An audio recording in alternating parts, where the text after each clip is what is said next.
Bismillahirrahmanirrahim. Assalamualaikum warahmatullahi wabarakatuh.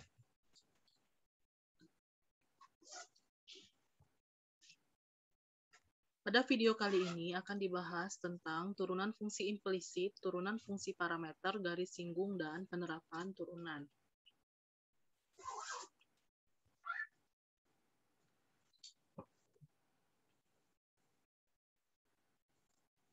Kita akan bahas turunan fungsi implisit terlebih dahulu. Aturan fungsi y sama dengan fx dapat ditampilkan dalam bentuk f besar x, y sama dengan 0. Dengan f besar x, y sama dengan y min fx. Di sini y merupakan fungsi eksplisit dari x yang terkandung secara implisit dalam aturan f besar x, y sama dengan 0. Sebaliknya, aturan fungsi f besar x, y sama dengan 0 menyatakan bahwa y adalah fungsi dari x dan juga x fungsi dari y. Di sini, kita mengatakan bahwa y adalah fungsi implisit dari x dan juga x adalah fungsi implisit dari y. Dari aturan fx, y sama dengan 0, mungkin terjadi y dapat dinyatakan secara eksplisit dalam x atau sebaliknya, atau mungkin juga tidak.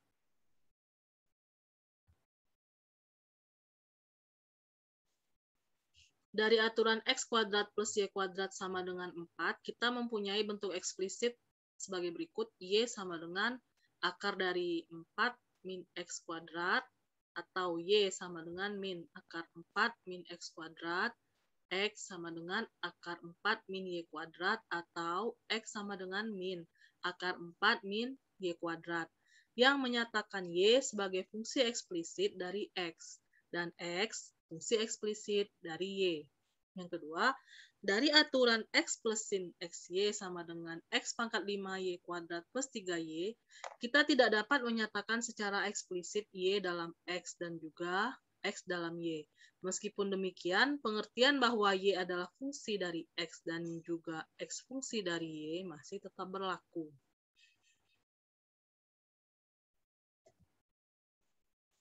Konsep fungsi satu peubah y sama dengan fx dapat diperluas sehingga menjadi fungsi dua peubah z sama dengan f besar x, y.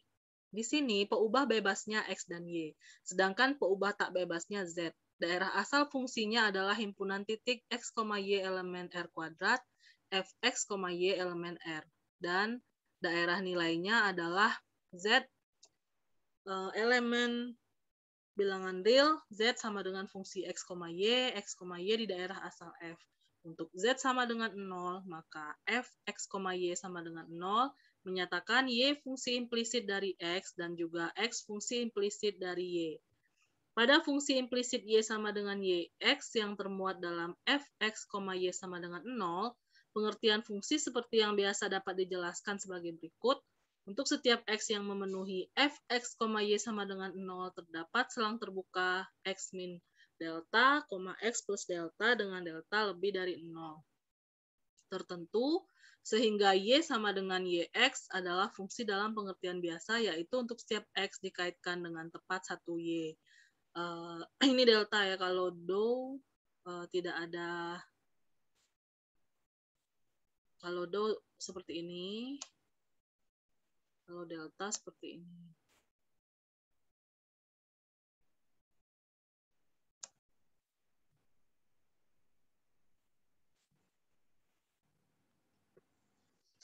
Baik, kita akan menentukan turunan fungsi y sama dengan yx yang terkandung secara implisit dalam fx, y sama dengan g, x, y. Jika fungsi y terdiferensialkan terhadap x, maka dfx, y per dx sama dengan dgx, y per dx. Dengan menganggap y sebagai fungsi dari x, akan menghasilkan y aksen sebagai fungsi dari x dan y. Baik, ini contoh pertama. Nanti akan ada contoh lainnya agar lebih dipahami. Jika y adalah fungsi implisit dari x yang termuat dalam persamaan sin xy sama dengan 2xy kuadrat plus 1, tentukanlah y aksen. Lalu dengan menggunakan turunan fungsi implisit dan turunan fungsi elementer diperolehlah D sin XY per DX sama dengan D2XY kuadrat plus 1 per DX. Cos XY dikali D XY per DX sama dengan 2X. DY kuadrat per DX plus 2Y kuadrat DX per DX. Cos XY dikali XY aksen plus Y sama dengan 2X dikali 2Y aksen plus 2Y kuadrat. Y aksen dikali X cos XY min 4XY sama dengan 2Y kuadrat min Y cos XY. Y aksen sama dengan 2Y kuadrat Y cos XY per X cos XY min 4XY. Sebelum kita masuk ke turunan fungsi parameter, kita mantapkan dulu turunan fungsi implisit ini.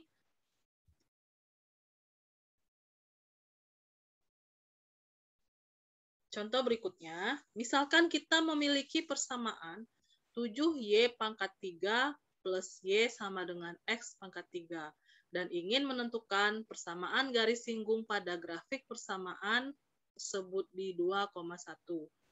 Permasalahannya adalah bagaimana menghitung dy per dx, padahal kita tidak memiliki rumus eksplisit untuk Y dalam X. Jadi, secara implisit, kita dapat menurunkan kedua ruas terhadap X dengan menggunakan aturan rantai dengan mengingat bahwa Y adalah fungsi dari X. 21Y kuadrat dikali dy per dx plus dy per dx sama dengan 3x kuadrat. Dengan demikian, kita peroleh dy per dx sama dengan 3x kuadrat per 21y kuadrat plus 1. Pada titik 2,1 kita hitung dy per dx sama dengan 12 per 21 plus 1 sama dengan 6 per 11. Jadi persamaan garis singgungnya adalah y min 1 sama dengan 6 per 11 dikali x min 2 atau 6x min 11y min 1 sama dengan 0.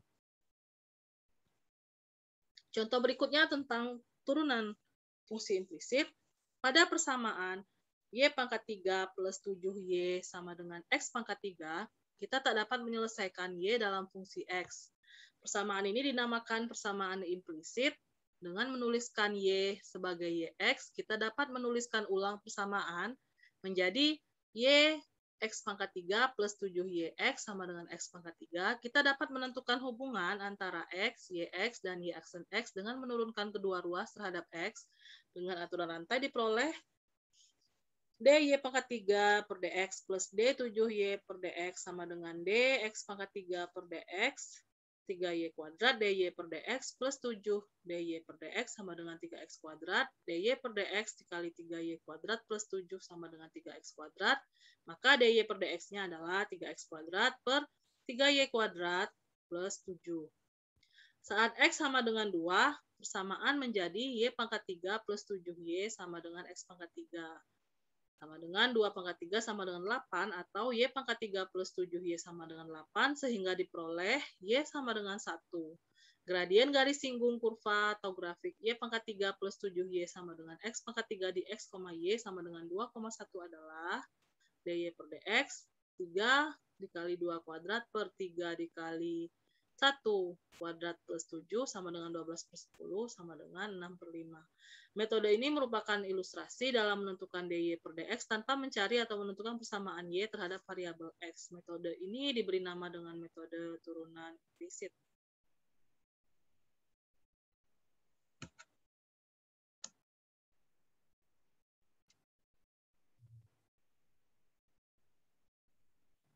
Baik, contoh lain. X pangkat 3 plus Y pangkat 3 sama dengan 18XY, tentukan dy per dx. Jawabannya, X pangkat 3 plus Y pangkat 3 sama dengan 18XY, 3x kuadrat plus 3y kuadrat dy per dx sama dengan 18y plus 18x dy per dx, 3y kuadrat min 18x dy per dx sama dengan 18y min 3x kuadrat. dy per dx adalah 6y min x kuadrat per y kuadrat min 6x. Contoh berikutnya, tentukan persamaan garis singgung lingkaran x kuadrat plus y kuadrat sama dengan 16 di titik 3,4. Maka jawabannya dengan P 3,4, M sama dengan F aksen X, mutu P sama dengan dy per dx, P X kuadrat plus Y kuadrat sama dengan 16, 2X plus 2Y dy per dx sama dengan 0, 2Y dy per dx sama dengan min 2X, min X per Y. M sama dengan dy per dx dengan titik P-nya 3,4, maka diperolehlah min 3 per 4. Karena ini hasilnya dy per dx-nya min X per Y. Persamaan garis singgung di titik P adalah Y min 4 sama dengan min 3 per 4 dikali X min 3, atau Y sama dengan min 3 per 4 X plus 9 per 4 plus 16 per 4 dikali 4, sehingga 3X plus 4Y sama dengan 25. Baik, semoga dipahami untuk yang turunan fungsi implisit. Oh, ada lagi satu lagi ya. Coba kita lihat dulu. Memantapkan turunan fungsi implisit ini.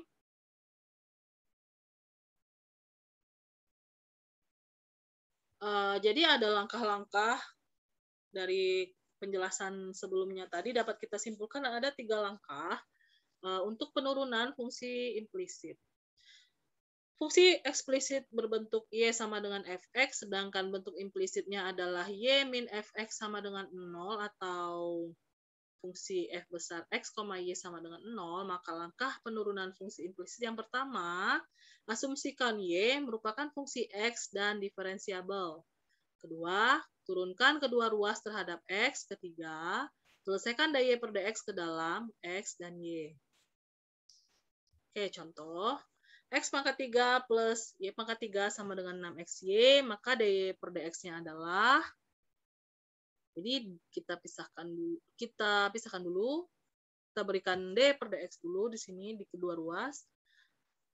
Kita turunkan terhadap kedua ruas kita turunkan terhadap x. Dx pangkat 3 plus y pangkat 3 per dx sama dengan d 6xy per dx. Maka 3x kuadrat plus 3y kuadrat dy dx, dy per dx. Ini sudah kita turunkan ya, yang ini. Ini merupakan turunan dari ini. Berarti yang ini kan udah. 3x kuadrat plus 3y kuadrat dy per dx sama dengan 6x dy per dx. Ini juga ini adalah turunan dari ini ya.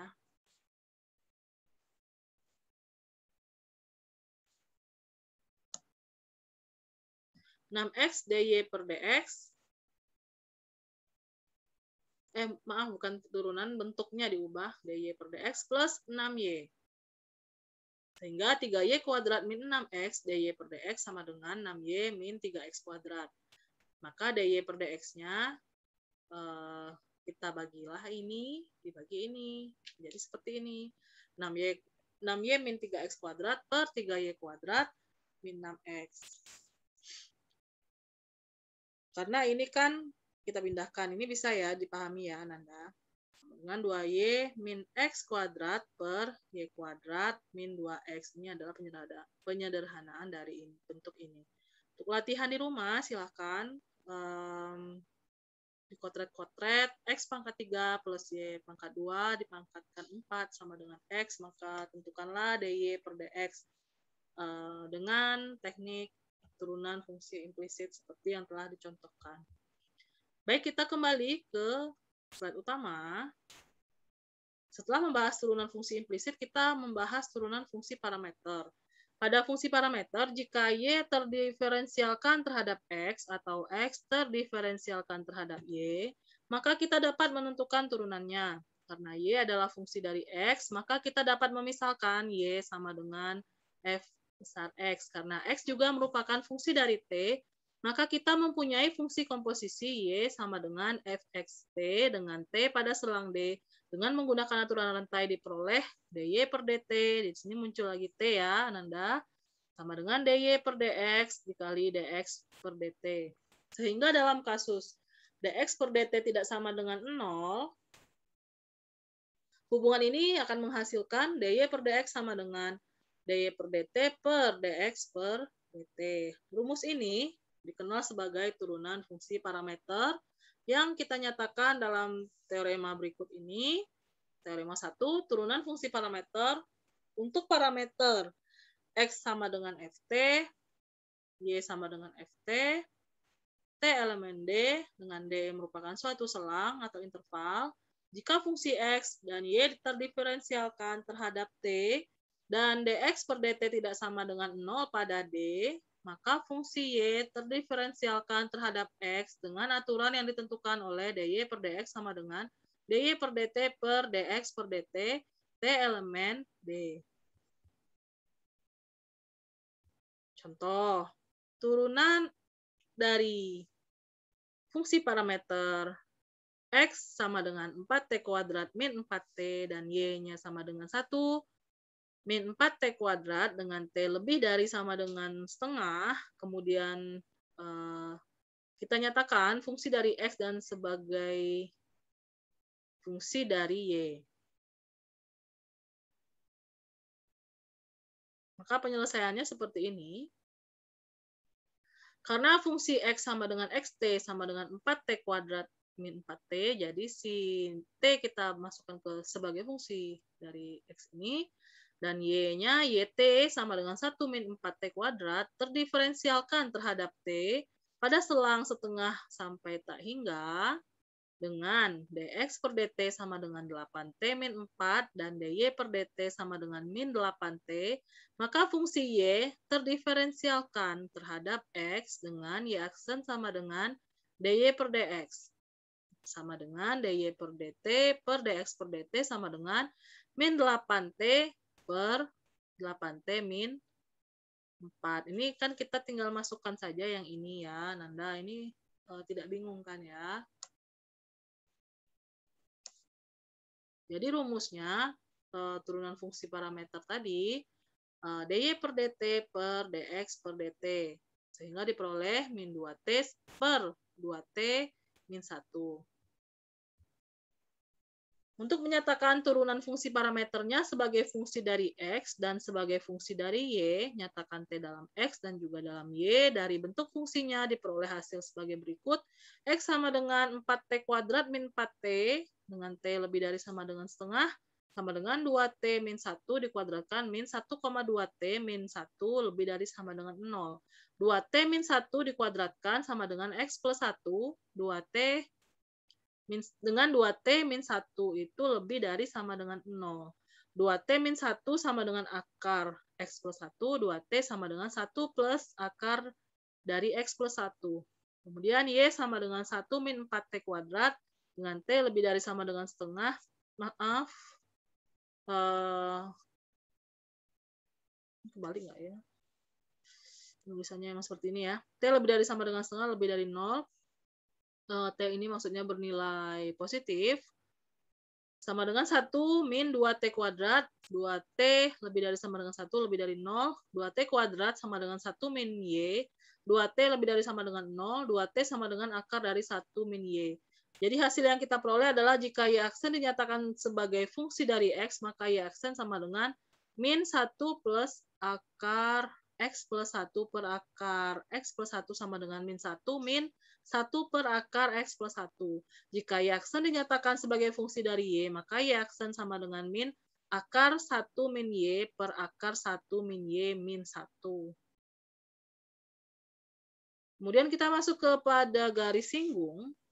Pada definisi garis singgung, perhatikan bahwa syaratnya adalah fungsi f aksen kontinu pada selang terbuka I yang memuat C, kecuali mungkin di C sendiri. Turunan fungsinya di C dapat bernilai real atau tak hingga, yaitu f aksen C sama dengan limit x mendekati C fx min fc per x min C dengan f aksen C elemen R, atau f aksen C sama dengan plus minus tak hingga. Syarat kekontinuan f aksen diperlukan untuk menjamin adanya tali busur dari titik x, fx ke titik c, fc yang tidak dipotong oleh grafik fungsinya tak berhingga kali. Gradien tali busur ini adalah fx min fc per x min c. Pada suatu tali busur, buatlah c sebagai titik tetap dan x bergerak mendekati c. Akibatnya, Titik X, Fx bergerak mendekati titik C, Fc, sehingga tali busurnya akan berubah menjadi garis singgung pada grafik F di titik C, Fc. Jadi garis singgung pada suatu grafik fungsi diperoleh dengan proses limit pada tali busurnya. Perhatikan bahwa garis singgung bukan garis yang memotong grafik fungsinya di suatu titik. Garis sejajar sumbu Y selalu memotong parabola Y sama dengan X kuadrat di satu titik, tapi garis ini bukan garis singgung pada parabola tersebut. Contoh, tentukan garis singgung dan garis normal pada fungsi fx sama dengan x dikali mutlak x min 2 di titik 0,0, kemudian gambarkan grafik fungsi f, garis singgung, dan garis normalnya pada satu sistem koordinat. Penyelesaiannya, dengan menggunakan definisi turunan pertama di satu titik diperolehlah f aksen 0 sama dengan limit x menuju 0 fx min f0 per x min 0 sama dengan limit x menuju 0 x mutlak x min 2 min 0 per x sama dengan limit x menuju 0 mutlak x min 2 sama dengan min 2. Akibatnya, fungsi f dan turunannya dapat dituliskan dalam bentuk tanpa nilai mutlak, yaitu fx sama dengan x kuadrat min 2x dengan x lebih dari sama dengan 0, dan fx adalah min x kuadrat min 2x untuk x kurang dari 0. Dan f aksen x sama dengan 2x min 2 untuk x positif, f aksen x sama dengan 0 untuk x sama dengan 0, dan f aksen x sama dengan min 2x min 2 untuk x kurang dari 0. Dengan fungsi f aksen kontinu pada sebarang selang yang memuat 0. Karena f aksen 0 sama dengan min 2, maka gradien garis singgung pada fungsi f di 0,0 adalah m GS sama dengan min 2. Karena garis normalnya tegak lurus dengan garis singgung, maka gradien garis normalnya adalah MGN sama dengan setengah. Grafik fungsi F dengan garis singgung dan garis normalnya di 0,0. Perhatikanlah gambar berikut ini.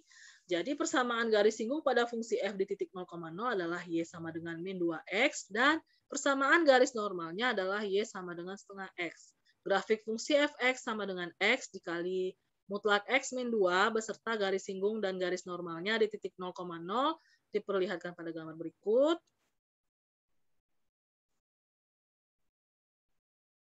Silakan diperhatikan.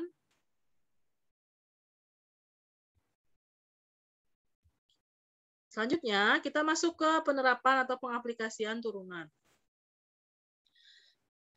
Yang pertama, untuk mencari nilai maksimum minimum, turunan dapat digunakan dalam menyelesaikan masalah sehari-hari yang berkaitan dengan masalah memaksimumkan atau meminimumkan fungsi. Langkah pertama yang harus dilakukan adalah memodelkan masalah tersebut menjadi fungsi satu keubah. Setelah itu, gunakan aturan-aturan turunan untuk menentukan nilai maksimum atau nilai minimum. Contoh, tentukan ukuran persegi panjang yang dapat dibuat dari kawat sepanjang 100 cm agar luasnya maksimum. Penyelesaiannya, misalkan Y sama dengan panjang dan X adalah lebar, maka luas adalah L adalah X kali Y.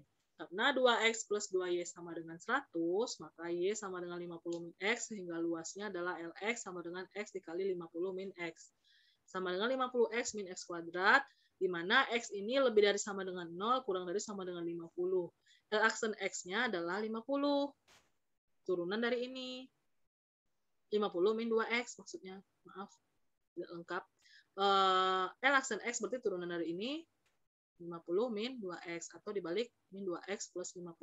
X sama dengan 25. Karena L2 aksen ini L aksen 25 adalah min 2 kurang dari 0, maka di X sama dengan 25 terjadilah maksimum lokal. Karena L0 sama dengan 0, L25 sama dengan 625, L50 sama dengan 0. Agar luasnya maksimum, haruslah X sama dengan 25 dan Y-nya sama dengan 25. Kemudian penerapan atau pengaplikasian turunan lagi, sehelai karton berbentuk persegi panjang dengan ukuran 45 kali 24 cm. Karton ini akan dibuat kotak tanpa tutup dengan cara memotong keempat pojoknya berupa bujur sangkar dan melipatnya. Tentukan ukuran kotak agar volume kotak maksimum. Penyelesaiannya, ini misal panjang sisi potongan di pojok persegi panjang X sehingga Vx sama dengan 45 min 2x dikali 24 min 2x kali x. Vx sama dengan 4x pangkat 3 min 138x kuadrat plus 1080x dengan x lebih dari sama dengan 0 kurang dari sama dengan 12. Vx X sama dengan 12 dikali x kuadrat min 23x plus 90 sama dengan 12 dikali x min 18 dikali x min 5. Sehingga diperoleh titik stasioner x sama dengan 18 dan x sama dengan 5. V2 aksen X sama dengan 24X min 276 sehingga V2 aksen 18 sama dengan 156 lebih dari 0 di X sama dengan 18 terjadilah minimum lokal. V2 aksen 5 sama dengan min 156 kurang dari 0 di X sama dengan 5 terjadi maksimum lokal. Untuk menentukan volume maksimum dibandingkanlah nilai volume jika X sama dengan 5 dan X sama dengan 0, X sama dengan 12. V0 sama dengan 0, V12 sama dengan 0, V5 sama dengan 2450. Maka agar volume kotak maksimum, ukuran kotak panjangnya 35 cm, lebarnya 14 cm, dan tingginya 5 cm. Baik, demikian materi untuk video kali ini. Semoga dapat dipahami. Demikian, selamat malam, salam sehat selalu. Assalamualaikum warahmatullahi wabarakatuh.